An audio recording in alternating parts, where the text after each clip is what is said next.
কাজ হারিয়ে জীবনের বড় ধাক্কা সামলাতে হিমশিম খাচ্ছেন অভিনেতা সুদীপ মুখোপাধ্যায়। অভিনেতা রাহুল অরুণোদয় বন্দ্যোপাধ্যায়ের মৃত্যুর পর একাধিক পরিবর্তনের জেরে ভোলে বাবা পার করবে গা ধারাবাহিকের পাশাপাশি মাঝপথেই বন্ধ হয়ে যায় চিরসখা। এই ধারাবাহিকে মুখ্য চরিত্রে অভিনয় করছিলেন সুদীপ। তবে প্রায় 1.5 মাস কেটে গেলেও এখনও নতুন কোনো কাজের সুযোগ পাননি তিনি। ফলে স্বাভাবিকভাবেই কিছুটা উদ্বেগে রয়েছেন অভিনেতা। সম্প্রতি এক সাক্ষাৎকারে সুদীপ জানান, ম্যাজিক মুমেন্ট দীর্ঘদিনের একটি প্রযোজনা সংস্থা এবং শৈবালবাবুও ইন্ডাস্ট্রির অন্যতম পুরনো প্রযোজক।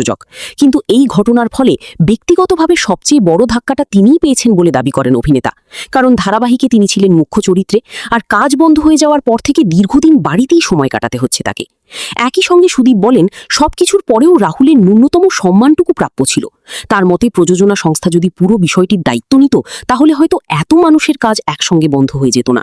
কোণে রাখা আলোর মতো যদি চিরসখাকেও এগিয়ে নিয়ে যাওয়ার চেষ্টা করা হতো, তাহলে হয়তো এত মানুষ হঠাৎ করে সমস্যায় পড়তেন না।